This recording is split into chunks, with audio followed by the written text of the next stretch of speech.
ఇప్పుడు మార్కెట్లో మీకు ఇంత క్రేజ్ ఉంది, ఈ క్రేజ్ని చూసి కొంతమంది పన్ను వాళ్ళు మీ మీద ఒక రూమ్ స్ప్రెడ్ చేస్తారు. అలాంటివి మీ దాకా వచ్చినప్పుడు మరి ఎలా రిసీవ్ చేసుకుంటారు? నేను నవ్వుకుంటానండి అది సార్. ఎందుకంటే సార్. అది చేతకారుడి పని. ఎగ్జాక్ట్. ఇప్పుడు సమాజం ఇప్పుడు ఎలా ఉందంటే సార్. నేను డెవలప్ కాను, డెవలప్ కావా అవును. అంటే నేను బాగున్నాను, నువ్వు బాగుండవా, అవును నేను బాగుపడిపోయినా పర్లేదు, సార్. నువ్వు బాగుపడకూడదు. సార్. ఈరోజు సమాజం అట్టే ఉందండి. అవును మరి ఎందుకు అలా ఉన్నారో అర్థం కావట్లేదు. సార్.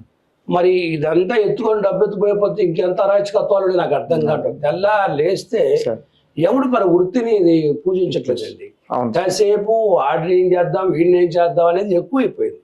సేవ చేసేవాడికి ఏదన్నా చేద్దామని మనం అనుకుంటే ఒక రకరకాలు అంటారు. అవును.